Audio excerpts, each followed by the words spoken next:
Hello दोस्तों, how are you. आप सभी स्वस्थ और आनंदित होंगे।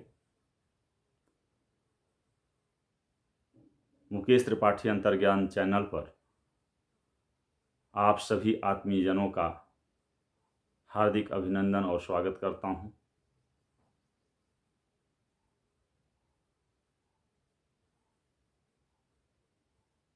कभी कभी ऐसा होता है कि लोग किसी को सही, किसी को गलत कहते हैं और जो मापदंड होता है गलत और सही निर्णय का, वह व्यक्तिनिष्ठ होता है और व्यक्तिनिष्ठता वस्तुनिष्ठता की मांग करती है।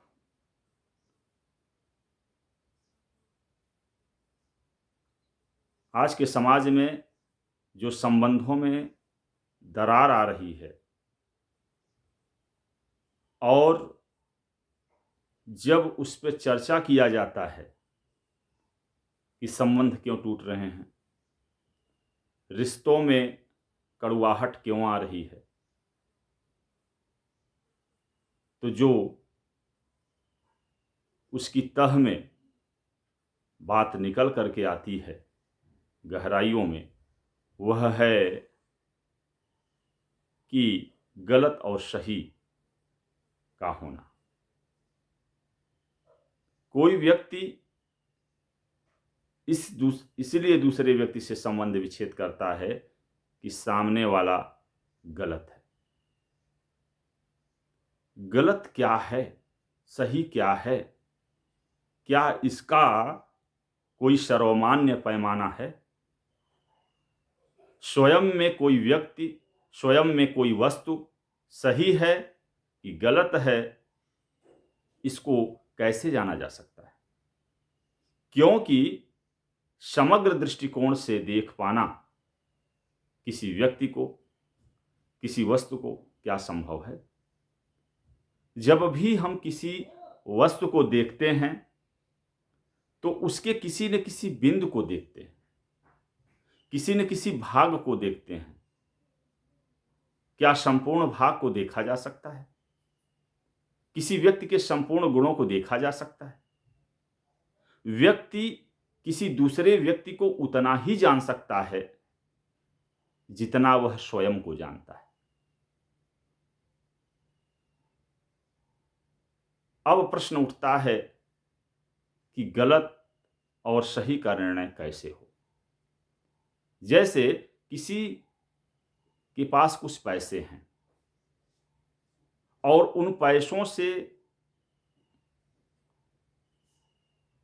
किसी ऐसे व्यक्ति की मदद कर देता है जिसको जरूरत है, किंतु दूसरा व्यक्ति मांग करता है।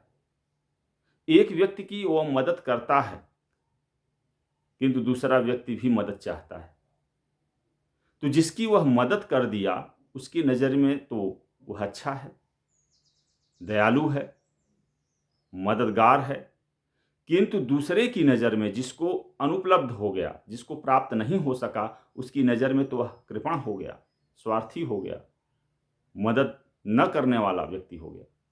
मगर उसकी विवशता क्या है कि उसके पास उतने ही पैसे थे, किसी दो में से किसी एक की ही मदद कर सकता था, सहयोग कर सकता था। तो दोनों के नज़र में उस व्यक्ति के प्रति अलग अलग धारणाएं बन गई। जिसको प्राप्त हो गया, जिसकी मदद हो गई, उसकी नज़र में तो वह सर्वोत्तम व्यक्ति है, किंतु जिसको प्राप्त नहीं हुआ उसकी नज़र में तो वह खराब व्यक्ति हो गया। इस प्रकार से अच्छा या खराब होना दोनों के अपेक्षाओं के अनुसार तय हो रहा है। लोग अपेक्षा करते हैं और जो व्यक्ति अपेक्षा पे खरा उतर जाता है वह सही है, जो अपेक्षा पे खरा नहीं उतरा वह गलत सिद्ध हो जाता है। जबकि कोई व्यक्ति या वस्तु एकांतिक रूप से, सर्वमान्य रूप से न सही है न गलत है। जो सही और गलत का निर्णय है वह एकांतिक दृष्टिकोण के कारण है। और महावीर स्वामी का अनेकांतवाद दर्शन के दृष्टिकोण को यदि आत्मसात किया जाए तो सप्तभंगी नय का सिद्धांत उभर कर आता है, जिसमें उदाहरण है कि किसी ने हाथी को सूपे जैसा माना, किसी ने खंभे जैसा माना। अलग अलग दृष्टिकोण से लोग हाथी की व्याख्या कर रहे हैं, हाथी का वर्णन कर रहे हैं, जबकि संपूर्णता में कोई देख नहीं पा रहा है। इसलिए यह एकांगी दृष्टिकोण, जो जैसा चश्मा लगाया है दुनिया को वैसा देख रहा है। कोई रेड कलर का चश्मा पहन लिया है तो उसको सफेद वस्तुएं भी लाल ही दिखलाई दे रही। अर्थात चश्मे का अर्थ यहां पे है विचार और अवधारणाएं। जो जिस अवधारणा, जिस विचार को मन में पाल रखा है, जिस विचार या अवधारणा के आधार पर वह विश्लेषण कर रहा है किसी घटना का, किसी वस्तु का, किसी व्यक्ति का, वही पैमाना तय कर रहा है। वह विचारधाराएं ही पैमाना बन जा रही हैं, जो कि व्यक्तिनिष्ठ हैं, वस्तुनिष्ठ नहीं है। और सही स्वतः में वह व्यक्ति कैसा है, स्वतः में वह वस्तु कैसी है, इसका निर्णय कैसे हो। स्वतः में वह वस्तु सत्य है कि असत्य है, यह देखने वाले के नजरिए से कैसे जाना जा सकता है। असंभव सा दिखता है प्रमाण शास्त्र की दृष्टिकोण से देखें तो, क्योंकि हमारी देखने और समझने की क्षमताएं भौतिक दृष्टिकोण से सीमित हैं। एक क्षण में किसी एक पक्ष को ही देखा जा सकता है। जैसे उदाहरण है कि सभी कौवे काले हैं, ये न्याय शास्त्र का वाक्य है, निर्णय का वाक्य है। किंतु क्या कोई सभी जगत के समस्त कौवों को देखा है क्या? मगर एक को देखा, दो को देखा, चार को देखा, 10 को देखा और एक समग्र सर्वमान्य वाक्य बना लिया कि सभी कौवे काले हैं। इसलिए किसी व्यक्ति, किसी वस्तु के प्रति एकांतिक दृष्टिकोण जो बना हुआ है, उसके आधार पर कोई न सही हो पाता है न कोई गलत। और सही गलत सापेक्षिक है। जो व्यक्ति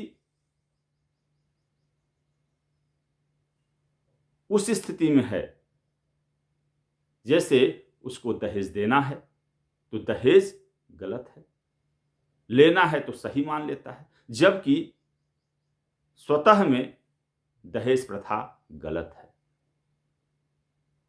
यदि वस्तुनिष्ठता के साथ देखा जाए तो अवैधानिक है। उसी प्रकार से कोई व्यक्ति अगर बीमार है तो उसको गीत संगीत खराब लगता है। कोई व्यक्ति स्वस्थ है तो उसको मनोरंजन अच्छा लगता है। भोजन का स्वाद भी बीमार व्यक्ति को कितना भी अच्छा खाना बना हो और कह देगा बहुत खराब खाना है, भोजन खराब बना हुआ है। क्यों? क्योंकि वह बीमार है, उसको स्वाद में उसके विचलन आ गया है। इस प्रकार से जो अवधारणाएं हैं गलत सही का, वह विचारधाराओं से आ रही हैं और दृष्टिकोण से आ रहा है। जैसा उसका दृष्टि है वैसे सृष्टि को देख रहा है। किंतु प्रयास यह होना चाहिए कि हर व्यक्ति के अंदर देवत्व होता है। गुण और दुर्गुण दोनों से युक्त होता है। व्यक्ति और वस्तुएं। अब हम उसका सदुपयोग कैसे करते हैं, ये हमारे दृष्टिकोण पे निर्भर है, विचार पर निर्भर है। सार सार को गहि रहे, थोथा दे उड़ाए। अर्थात मूल्यवान चीजें जो गुण हैं उनको देखना चाहिए। लोग दुर्गुणों को ढूंढते हैं, दुर्गुणों को देखते हैं, क्योंकि प्रथम नजर दुर्गुणों पे जाती है। इसलिए किसी के अंदर जो गुण है उस गुण से सीख लेना चाहिए, उसको ग्रहण करना चाहिए, न कि दुर्गुणों पे नजर रखना चाहिए, उसका विश्लेषण करना चाहिए और दुर्गुणों को धारण करें। जो हित में है उसको ग्रहण करना चाहिए। इस प्रकार से गलत और सही का निर्णय सर्वथा सापेक्षिक है। अपेक्षाओं की कसौटी पर खरा उतरा तो सही, और अपेक्षाओं की कसौटी पर अगर खरा नहीं उतरा तो उसको लोग गलत मान लेते हैं। कोई चीज न एकांतिक रूप से सत्य है पूर्णतः और न असत्य। यह व्यक्ति सापेक्ष है, दृष्टिकोण सापेक्ष है, विचार सापेक्ष है, और जो रिश्ते हैं उनको समझना चाहिए। संबंधों को एक परवाह से पाला जा सकता है, एक दूसरे के प्रति समर्पण से पाला जा सकता है, संबंधों को जोड़ा जा सकता है, और जोड़ने में ही शिव तत्व समाया हुआ है, तोड़ने में नहीं। इस प्रकार से दोस्तों, दृष्टिकोण